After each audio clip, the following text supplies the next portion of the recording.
Today on Locked On Red Wings, Steve Yzerman extends Larkin 8 years and then immediately turns around and trades defenseman Filip Hronek. What's happening?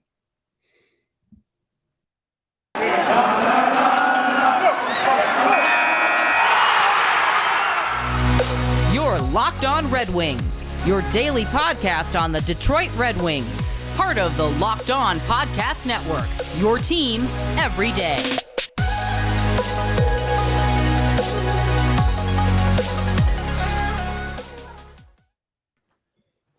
Welcome back to the Locked On Red Wings podcast. We are your hosts, Brian Fisher and Scotty Bentley. I'm a podcast producer for the Daily J, WWJ News Radio podcast. Well, Scotty is the host over at Locked On Tires, as well as a freelance journalist for the Detroit News. And today's episode is brought to you by FanDuel.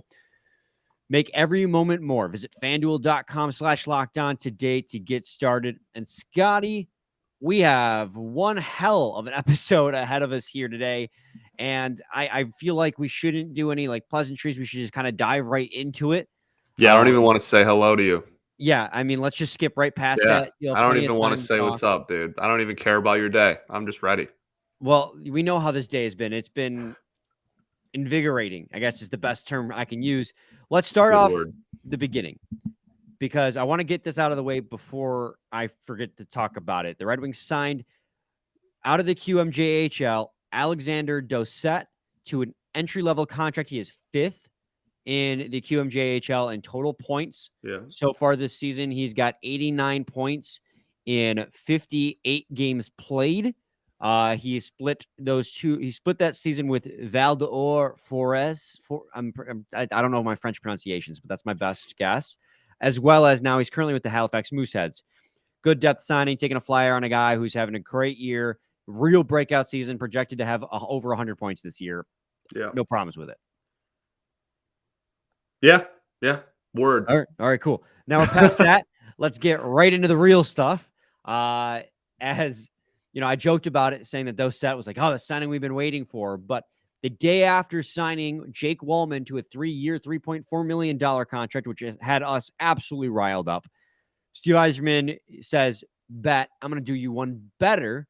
And we finally get an extension for Dylan Larkin, which is a guy we have been waiting for all year. And I had actually given up on the idea that it would happen during the season. I thought that with the team's position, it might just wait until after the season had ended. But here we are, 8 years, $8.7 million for the captain, Dylan Larkin. And again, 3 years and $3.4 million for Jake Walman, because we didn't do an episode yesterday. We didn't get an opportunity to talk about it. On both of those, Scotty, what is your initial reaction? Do you think they're fair value for those players? I love both deals. I don't know if you want to, how much we want to really split up the conversation between the two of them, or honestly, if they kind of both fall into a similar boat. But I'm very, very pleased with both. And look, I mean, we can just go straight into Larkin, I guess. I know that there is a section of the fan base that is like Larkin hater-esque and whatnot, but less than $9 million for the captain of your team for the next 8 years. I don't know. I don't see. And yes, like we can talk about how he didn't produce in the Ottawa home and home, and how everyone looked awful, and the Red Wings got absolutely just destroyed on back-to-back nights. But I don't think that should take away from how he's looked on the season. And I think the fact that you got him under 9 is a beauty. I'm totally fine with it. Yeah, that's an absolute win in my books. So yeah, it's kind of ironic that coming off of 2 absolute duds, Yzerman signs these guys to act to deals. Right, and yeah. So people the haters out there are saying he drops 2 massive eggs and you're going to reward him with $8.7 million for the next 8 years average. But how quickly people forget that when this team was on that hot streak, he put that team on his back. I mean, he was a 1.5 points per game across that 7-3 hot streak that the Red Wings are on. he was the guy. And the few flashes the Red Wings did see in those games against Ottawa, and when I say few, I mean like there were like two. A lot of the times it was carried by Dylan Larkin's play. Not to say he played good in those games. Nobody played good in those games. And if it weren't for all this great news that came out today, we would have had several choice words about that second game in Ottawa. But we're deciding to bury the hatchet on that one. Basically, everything that we said in the first game is, can be relayed again in the second game. So we're just gonna say that's our thoughts. The first game is our thoughts on the second game. They both went extremely poorly. Yeah, they went horribly. But across the season, Dylan Larkin on pace to have a career year. He's on pace to break his career high. He's got 57 points in 59 games played. He's a dynamic center, has turned himself into a two-way center. His hockey is a stat card, his player card on Evolving Hockey has him at 90th percent wins above replacement, top 10% forward in the league. He's strong both forward, defense. He's got speed. He's got touch. He's got a touch of scoring as well. He's a really well-rounded center, and there's so much more to this signing for Dylan Larkin than just the contract itself, as it sets up an internal cap structure for the Detroit Red Wings for years to come. This guy is going to be the barometer for all future contracts for the Detroit Red Wings, as well as it finally allows this team some roster stability, something that they have not had. They signed Kopp in the offseason. They signed Sherratt in the offseason. You had 5, you had 4 years. That was the sign that we are finally beginning to build a culture, getting away from the selling culture, which is funny because it just sold Hronek, which we'll talk about later in this episode. But then signing Larkin, extending Walman. You want a couple Mata in there as well? Go for it. Extending all of these guys shows that this team is trying to create a stability in that locker room to build a culture of winning. And it starts with your captain, Dylan Larkin. And when brought up against all the comparables, Scotty, $8.7 million for Dylan Larkin is fair value. I'm sorry, guys. You can disagree all you want, but $8.7 million in a league where the cap is going up and the percentage of that cap he is taking up is going to shrink is fair value. Under $9 million is a win. Yeah, 100%. And I think I'm trying to find the exact numbers here. I'm pretty sure I saw a thing earlier that it was super front loaded, which is kind of interesting given the. But it doesn't, when it comes to the cap hit, it's all No, that wasn't a negative at all. I was just stating, like, as far as, how roster built and such, it's very interesting. That's something we get into later. But I also think it's important that, this is very clearly when we talk about building, and I know that these are like real, I don't know, like trigger words, and people just kind of say them just to be dramatic and whatnot. But this is very much you are buying into the culture of Dylan Larkin being the captain of your hockey team, right? That's what this front office and Steve Yzerman fully agree with and believe. I mean, he's also the one that made Larkin captain, right? Larkin didn't have a C before Yzerman was here. So clearly this is something that Steve Yzerman is very okay with and very much sees eye to eye with, I guess, a lot of people on, and the rest of the front office on Dylan Larkin being the captain of this hockey team. And I think there is, people have the debate on, is Larkin good enough to be a 1C on a Stanley Cup winning team, and how good can he get and how much better can he get and whatnot. And really none of that matters on a day like today. Like this is a long-term signing, and you can be the second line center and be the captain. Like there's nothing that says the captain has to be the best player on your hockey team. So this is a good deal that still allows for salary cap flexibility. They made another one of those later. We'll talk about the Hronek trade and kind of getting some money off the books in that regard. But this it's not a deal that's going to really be like a thorn in your side and hinder you cap-wise going forward, while still locking up the captain of your team for what's going to end up being, at worst, most of his career, if not all of his career. Yeah, and absolutely. In terms of other things that go on, like you said, Scotty, it's front loaded. He makes $10 million immediately next year, followed by 11, 10, 8, 8, 8, 7.5, 7.1 to add it. End it. The first 5 years is a full no trade clause. And then the last three is a modified no trade clause. And I believe I heard that was a 6 to 8 team list he could have at that point. So he's here, guys. Like, he is here to stay. He's not going anywhere. And honestly, Scotty, at 8.7 with the cap going up, I wouldn't have it any other way. I think that's fair. Yeah. And And he's honestly, gonna Larkin go got up. closer than what he wanted, than what Yzerman did. Well, yeah, reports are reports, but it's good. It's good. I'm very pleased with it. I think the value is pretty spot on, and I'm pumped to get going, man. I'm just excited to keep adding pieces and keep building around. I'm excited to continue the roster building that has already been going on for the last 8 to 15 months probably. Yeah, absolutely. We'll take a quick break, and when we come back, I do want to talk a little bit about Walman, put a little Yeah, focus on agreed. him, and then we'll move on to the Filip Hronek trade because, it feels like with all these signings, we were building towards something, and then bam, big trade that no one would have expected. But first, I got to talk to you guys today about FanDuel. It's the midway point of the NHL season, and now is the perfect time to download the FanDuel app, America's #1 sportsbook, because new customers get a no-sweat first bet up to $1,000. That's bonus bets back if your first bet doesn't win. Just download the FanDuel Sportsbook app. It's safe, secure, and super easy to use. Then you can bet on everything from the money line to goals scored. And heck, you can even bet on first goal scored in any given game. Scotty, today I took 3 bets on the FanDuel app.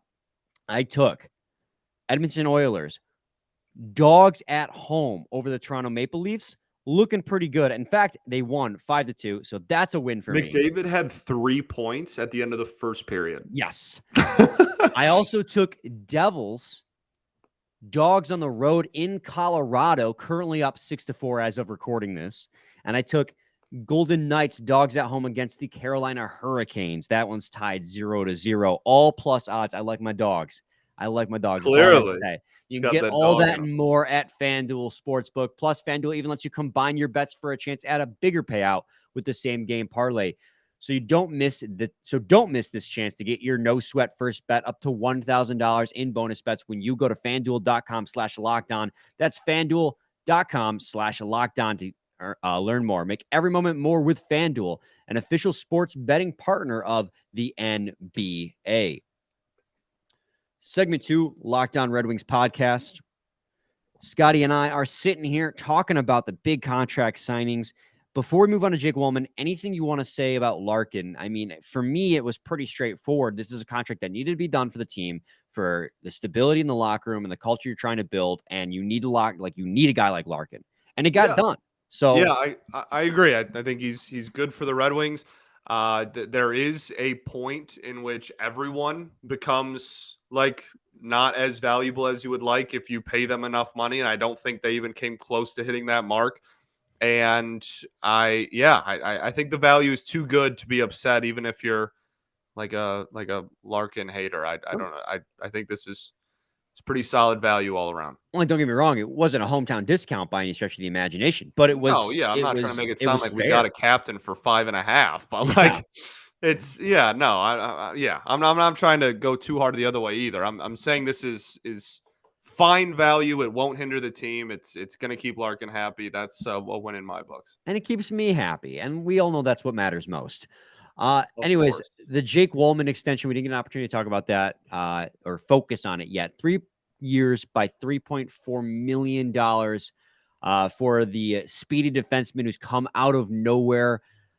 This was a guy that was number 2 on my list in terms of guys I wanted to see signed before the trade deadline, before the year was over. I didn't want to see him get traded away. Everyone was in agreement on that because he's quickly risen to be the number 2 defenseman on this team. When you saw his contract and what he was getting, his raise was going to be, how did you feel about that?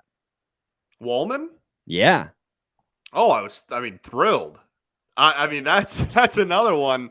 That is certainly really solid value. I'm a big value guy, and that one for the next 3 years, I think we're going to be looking back at that one and be pretty happy about it. And he deserves it so much. And we've kind of been talking about it slowly but surely, having more and more conversations about Walman as we've gotten closer and closer to the deadline. And earlier on in the season, he was like a non-discussion point, and then at one point it was like, "Hey, this dude's been pretty solid. We should probably talk about him a little bit more." And then it became, "Okay, he's on a hot streak. We'll probably sell him at the deadline because he's a UFA." And then it became, "This dude might just be a dog, and maybe we want to hold on to him long term." And the fact that we went through all of those stages and he kind of flew up the ranks uh, of priority so quickly, just in a span of like 6 months, is nothing short of unbelievable. He absolutely deserves it. And I don't think that it's a like crazy overpay either. I mean, we're talking about what, under 4 mil for a dude that for at least the rest of this year, depending on how the offseason looks, maybe even next year, is a top pair defenseman. I mean, that's great value. So yeah, I'm thrilled. I think Walman in terms of team just outlook and development for like outsiders that are looking at the Red Wings is a great sign. I have literally nothing wrong or bad to say about this one. This is just checks every single box to me. I mean, this is like you said, Scotty, perfect. He's got a modified no trade clause every single year. I don't know how large that team list can be for Jake Walman, but I mean, what's craziest to me too is Prashant Iyer was calling for 3x3.4 for like at least 2 weeks, Yeah. and then the extension got made. I was like, what? Is this guy psychic? Does he have insiders? Like, is he secretly Steve Yzerman? Because the fact that he called it to the dollar was insane to me. But 3x3.4 is kind of like the ultimate. It's a little bit more than a prove it contract, because a prove it contract's like 1-2 years. Yep. But it's also, it'll release him into free agency at age 30, which is right in that range where guys want to hit free agency. So he has the opportunity if it's a 10-team no trade list. I'm seeing this right now on Cap Friendly, by the way. That means for the next 3 years, he has the opportunity to say, "Hey, I am a number 2 defenseman in the NHL." And then, at the end of the 25-26 season, he might not be with the Red Wings, because given what our cap situation might be by then, considering you want to assume the Red Wings are competing at that point, there might not be enough cap space to sign him long term. But that's okay, because for the next 3 years, he offers you phenomenal stability on the left side. And the left side in the NHL these days is a lot harder to get stability on than it is on the right side. And he and Moritz Seider have formed phenomenal chemistry. It's crazy the type of year he's had. I don't have Jay Fresh's like hockey card up right now. And even Jay Fresh said that like it's giving probably Jake Walman a little bit more credit than it should, based on the fact that he's playing with Moritz Seider, because it was the model pulls from Seider and Sherratt's numbers and then Walman and Seider's numbers. So it's kind of giving some of the credit that Seider deserves to Walman, based on the fact that Seider's play picked up so much by shifting with Walman. But I'm getting off on a tangent. The point is Walman's been very good, and all the advanced analytics and the eye test prove it. And so I'm very happy that he's going to be here for the next 3 years. And it's also crazy when you look back. One, you got Jake Walman, a number 2 defenseman, for Nick Leddy, who is an underperforming top 4 defenseman. They gave Nick Leddy a full no trade clause, but the Red Wings were this close to losing Jake Walman themselves. He was an RFA last year, but if he hadn't played every single game to end the season, he would have been a G6 UFA. He had to play every single game with the Detroit Red Wings to end the year to qualify for RFA status. The Red Wings would have lost team control, and he could have walked away to a team that gave him more minutes. I don't know if that would have happened, because he had a huge opportunity with the Red Wings regardless, but they were this close to not having that team control. Yeah. We were this close to not having Jake Walman for the next 3 years. But we do.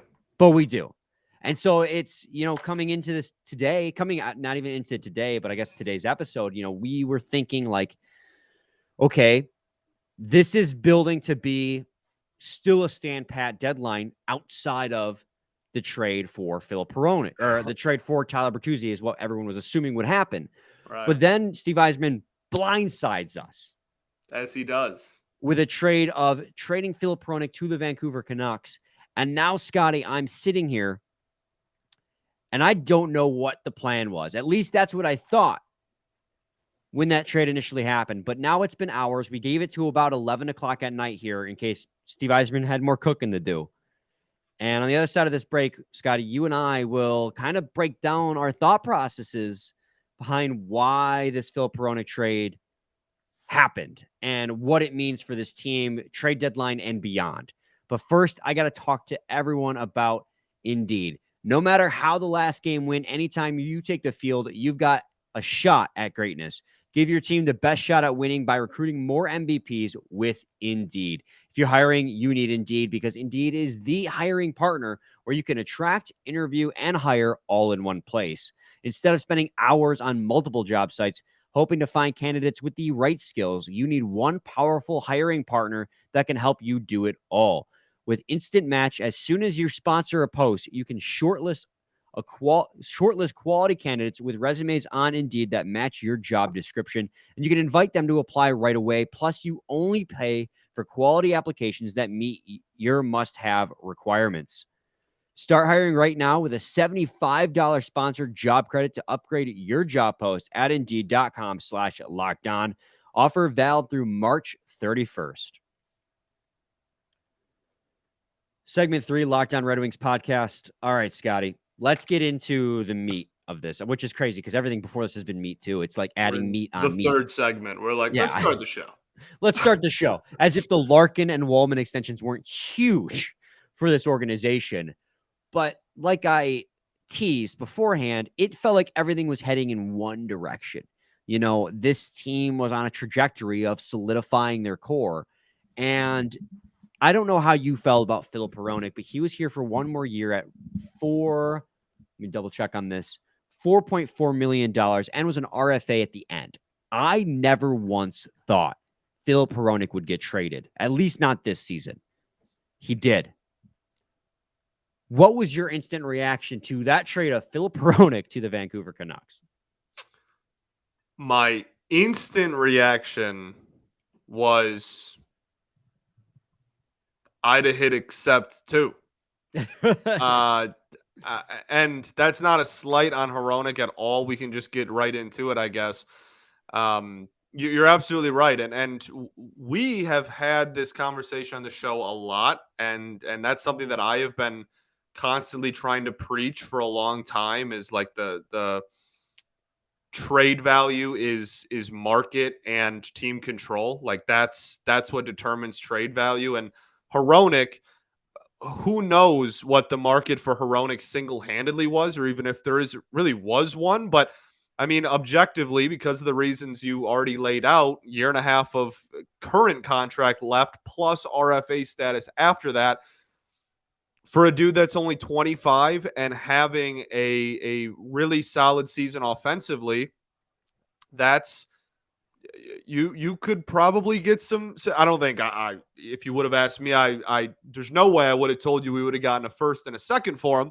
But I think that there absolutely was a little bit more value within him than maybe talked about. Maybe that again was just because we weren't having the discussion about is Hronek going to get traded, because we didn't really think about that. But that's the type of creativity that makes a great GM in front office, is just maximizing value. And Hronek, I love the dude, and I'm gonna miss him and the handlebar, and like he rocks. But I mean, and there's a ton of question marks and questions, period, that I have about the defensive core going forward now and the direction that it's headed. But every time I kind of go down that rabbit hole in my head, and I'm like, what's going to happen to the left side and or the right side rather, and what's the second pairing, like really outside of Walman and Seider, like going forward. We have Mata for sure, but I mean that I think ideally you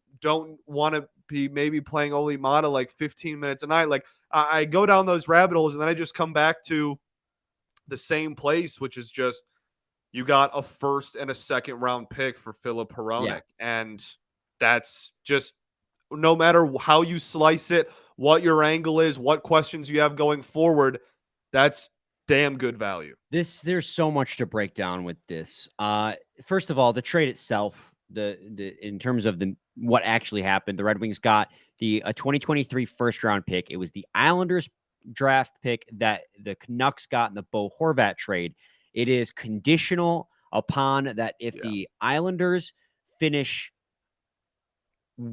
if the Islanders have a top 12 finish in terms of positioning in the draft, they can choose to claim that. So if they miss the playoffs and have picks 1 through 12, they can choose to claim that draft pick and then give you a unconditional 2024 first round pick. But if they finish 13th or worse positioning wise, or 13 or better, I guess, in their eyes, then we get the pick regardless. Yeah. And a 2023 second round pick via the Vancouver Canucks. We gave them a 2023 fourth round pick in the trade as well. So the Red Wings have now bolstered their first 2 rounds of this draft coming up. They have 2 first round picks, possibly one if, again, that condition is met. Islanders finish first through 12th worst, then you get next year's first round pick. But assuming that they finish between 13th and 32nd in the league in terms of, playoffs. I'm saying it weird, but people understand what I'm trying to say. You could have 2 first-round picks this year and 3 second-round picks because you have St. Louis's second-round pick from the deal last season when you gave them Nick Leddy. So that Nick Leddy trade's coming back again. So you have 5 picks in the first 2 rounds that could be picks 50 or higher. Right. It's not even like you're not getting back end of the seconds either. I mean, you're talking about 5 picks that will all likely be in the top 50. And at best, I mean, you're having a conversation of like 5 picks in the top like 42 to 45 range. Let's say the Islanders make the playoffs as a wild card 1 or wild card 2. You're looking at like what, picks 17 or 16 in the draft? That's still like middle. And this is a stacked draft, guys. So there's there's 2 avenues here. And I want to know what you think, Scotty. Either Steve Yzerman is accruing draft picks for the sake of a stacked draft and just trying to get as many darts throughout the board as possible, or is accruing draft picks to ship those off in a stacked draft to get a player of note that can help this team now, next year, and the season after, rather than trying to develop guys that you don't know will work out. What do you think is more likely? It's like a sell now to buy later mentality. Yeah, I think as it stands right now, and maybe this is a little bit of recency bias, but not necessarily that he's making another move before the deadline, like just, but like maybe before the draft or during the draft. I would say that the favorite, the minus money, if you will, is that he at least packages a couple of those picks together and gets another player or some type of asset that would be more than at least 2. I don't know. I mean, 3 picks is kind of crazy. The number of picks doesn't matter. I do think, to just answer your question straight up, that on draft night, I don't think that we will have, like, once the draft is done, all 7 rounds are done, that those 5 picks will all have been what they were, and they'll all be like Detroit Red Wings and whatnot. I think that whether it's in the next 48 hours or whether it's when the season ends and we get into the offseason or whether it's on draft night itself, I think that Yzerman and like Brad Holmes does this too for the Lions. Like they understand that the reason you acquire a ton of draft picks is not necessarily so that you can draft a bunch of players. It's that you can then use those as tradable assets as well. Mm-hmm. And that's what I, as of today, expect to happen, even if that's not seen in the next 48 hours. Well, there's another aspect of this too. And I agree. Like either way, this is capital. This is, you can either use those picks to get somebody, or you can move them for a body now. Regardless, I feel like this trade was facilitated by the Vancouver Canucks because for whatever reason, the Vancouver Canucks believe that they can still make the playoffs despite having a horrid season and trading away their captain. This is a team that's trying to like make moves now. They accrued a bunch of picks in that Bo Horvat trade, and they got like Bolivier, they got Oppurtunity, who are good players. They looked like a team that was reloading to be going to a rebuild, but like a short rebuild. And I guess a short rebuild means getting Filip Hronek and giving up the first round pick you got from the Islanders and a second. It blew. I don't understand the mindset because this isn't a team that is making the playoffs this year. Like, let's face it, they're delusional if they think they're making the playoffs in that division, in that conference, really. Not the Western Conference is weaker than the Eastern Conference without a doubt, but they're so far down in the standings. They're over 10 points out of the wild card race. They're 15 points out of the wild card race. Yeah, it's not happening. And Filip Hronek doesn't solve their issues. Their issue is goaltending, and they need defensive defensemen. They added an offensive defenseman, and Filip Hronek is injured. He just got hurt in the second Ottawa Senators game and was spotted with a sling. Yeah, maybe. But yes. Like, what? I don't know, dude. I mean, like, I would have taken the trade too. Right. Like, it's one of those trades where no matter how high you were on Hronek and no matter where you thought he kind of fit into the defensive core going forward, and no matter what, on the flip side of things, like for like the wrong reasons, like it's hard to look at this from the Red Wings perspective and for anyone to say no to that when it comes across your desk. And I guess that means the opposite for Vancouver's side. On nights like tonight, I'm glad that we are locked on Red Wings and breaking down this side of it, because that's a tough one. I mean, if you want to hear the Vancouver side, they just got 2 brand new hosts over at Lockdown Vancouver Canucks. Rebooted. The show's back, so go check them out and show them some love for sure. They were on hiatus for quite a while as they tried to find new hosts. Lockdown Network did fill those roles, so give them a listen and see what they think of the trade. And man, I don't know, because for comparison, look at what Jacob Chikrin got. Like, that was hour later. That's the craziest thing to me is he was what, a first and 2 seconds. So the difference between a 2026 second. Right. Like, so the difference between him and Hronek is a second round pick 3 years from now. Well, like, and that's it's wild, man. Like, Yzerman just got away with highway robbery. And granted, to Filip Hronek's credit, and he's been pretty bad since the new year started. There's no denial on that. And he was really bad in those 2 games against Ottawa before getting unfortunately injured. But on the season, he was having a career year. He was a +8 on a team that has a minus goal differential. And remember, you don't get pluses on power plays. Yeah. On special, where he thrived, you don't get pluses and minuses on special teams. So he was a +8 at even strength and had tied his career high of 38 points in 15 less games. Actually, might have been 20 less games.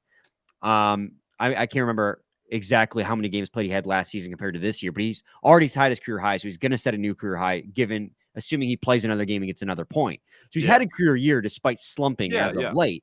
But the fact that they traded for an injured guy who is in the last month and a half, last 2 months, hasn't played well. Well, and like that again, like you're getting him for at least a year and a half, and then he's an RFA after. Like, what, if you think he's a long-term solution to your blue line, then the injury doesn't matter like that much. But the optics of trading away your captain, acquiring a package that involves a first-round pick, and then turning around and trading that first-round pick as well as one of your own second-round picks for a guy who on a lot of teams is a second pairing defenseman is optically, I think, tough to sell to a fan base if you're Vancouver.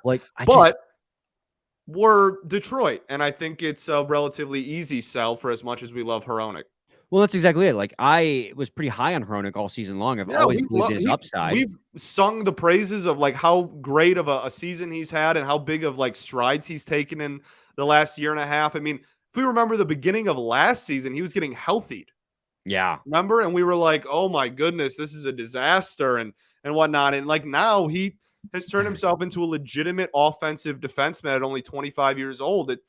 He's taken great strides and is should absolutely be proud of the season he's had and the direction his career is headed. And I hope and expect him to be really solid in Vancouver. Like I fully expect that. But What I said at the very beginning of the segment, right at the end of the day, no matter how many of these rabbit holes I go down, I just come back to, like, are you really going to decline a first and a second round pick for Filip Hronek? And I just don't see a world in which you ever can. Well, and especially if you think that this season might be an outlier for him too. Like if you think this is a flash in the Yeah, and pan he's year, selling you're high is selling a real high. thing. Yeah, Yeah. selling high is a thing for sure. And I never thought he was once in danger, but I can't look at the return you got for him and think, oh my God, that's a bet. Like this is a great return. And plus, we're already at 35 minutes. It's going to be a long episode. The thing that is also to note is you just signed Larkin to an extension where he'll be making $2 more million starting next year against the cap. He makes 6.1 this year. He's going to be making 8.7 starting next year, as well as Walman, who's got a 2-year pay bump, and Olimata, who got a pay bump as well for the next 2 years. So he goes up to. Yeah, if you needed to clear cap space, that was a four off the books. Yeah, I don't want to say easy target, but for a first and a second round pick, he's a relatively easy target. And I mean, that makes the idea of trading those assets for a big name to bring in who would count more against the cap easier because you just cleared 4.5 off the books. Also, and you mentioned this clears way for maybe another defenseman to make his way up. Now, it'd be tough. Like you said, again, Hronek's a right-handed defenseman and we're log jammed with left-handed down the depth chart. But Ben Sherratt has played at times in his career on the right side. So you want to slide him over. Now you have a pathway to Simon Edvinsson. You know what other defenseman has been playing really well in Grand Rapids this year? Albert Johansson. I do. He's a right-handed defenseman. Johansson's been playing very well. Yeah, and that's another guy you can slide it on the right side and not feel bad about it at all. So, but I got a feeling that for the time being, it's probably going to be Gustav Lindstrom and Robert Haig on an everyday basis as this probably, team. But also I mean, again, with the amount of assets we just acquired, let's give it 48 hours and then we'll reassess after the deadline. Because you're sitting at 22 players on the roster. You can bring somebody up. Yeah, let's give it till the deadline. We'll let all the moves that are going to happen, and then we'll reassess where the team is at. I know that's weird because we literally play a game tonight, but it's so fluid, and this is already one of the craziest trade deadlines I have of memory already, and we're not even within 24 hours of deadline day at the time of this recording. So I'm super pumped just as a hockey fan to see what happens. But as far as analyzing the wings and the structure of the team and who's going to get called up and how to fill this spot, I think it would be honestly stupid is the word I want to use to try and have that conversation before giving Yzerman the remainder of the trade deadline. Yeah, I mean, if you look at, because right now Rasmussen's not on the IR, guys, even though he's hurt. If he goes on the IR, then your roster goes down to 21 players. If you trade away Bertuzzi, then you go down to 20 players. Now you're looking at, and depending on the return you get for him, you might get a player who can play in the NHL back. But if you trade that away, then you have roster spots available, which wasn't a thing literally 2 days ago, to give the guys who you want to give a shot. So like that 100%. Means post deadline, even if the Red Wings have sold, you might get to see exciting things like Elmer Soderblom on this roster. You might get to see Simon Edvinsson, Albert Johansson, Adam Ernie. I mean, all right, chill. But I do think that results will carry a lot of weight in that as well. I mean, if they go on an L10, then they're going to start calling some kids up. But if they're still after they sell off, they're still relatively in it and they're still within 6 or 7 points of the wild card with a month left, then they'll probably just very end of the season, I guess, is another different conversation. But you get what I'm saying. I think the team's performance will probably determine a lot of that as well. But yeah, the biggest thing is just let's give them the last 2 days here and see what happens. Absolutely. It's just crazy because I guess to finish the conversation on this, Scotty, when they made that trade, I was shocked and I was a little, I was like, why would they do this? They didn't even get prospects back because I believe, I'm of the mindset we're in a build mode. Like getting picks back doesn't guarantee success, even though it's a stacked draft. But capital then the more assets. Exactly. The more and more I thought about it, the more I loved this trade because the amount of flexibility this gives the Red Wings. You got $4 million off the book. You got assets you can either draft or trade. And you got room for young guys to come up on the roster And again, assuming they deserve the roster spot, you don't just give anyone roster spots, but assuming they deserve it, you finally have an opportunity for them to make waves at the NHL level. Like this Hronek deal, which has seemingly come out of nowhere, has given the Red Wings a plethora of flexibility for this year and years to come. Absolutely. So, the Red Wings play Seattle tonight. That'll be exciting. It's so weird. These are always really weird games because anytime the biggest news story of an organization is not the game they are literally actively playing, it is always very unique. So this is one of those rare times where I think obviously we will be watching and analyzing, and as the rest of the fan base will, but I think this is one of those rare times where the biggest story is actually not going to be on the ice for a day. Yeah. So obviously on Friday we'll have a game recap, and with it, whatever any news happens. But deadline recap. as far as previews go, guys, Red Wings on an L3. They gotta, if they want to stay in the wild card race, this is a must win. But also you have to assume the team is in sell mode right now. So the philosophy here going the rest of the season is just have fun. Let's just have fun. Okay, guys. that's a crazy mindset. I think there's a lot more than just have fun. But yes, I think the next 2 days will determine a lot more of that as well. But yeah, let's get it through the deadline, then we'll reassess is kind of where I'm at. All right. Any final thoughts, Scotty? We ball. We do ball. We'll be back on Friday with a game recap and whatever else may happen. Who knows? Yzerman's on one right now. So stay tuned to Lockdown Red Wings. Same time, same place. It's your team every day. Every day.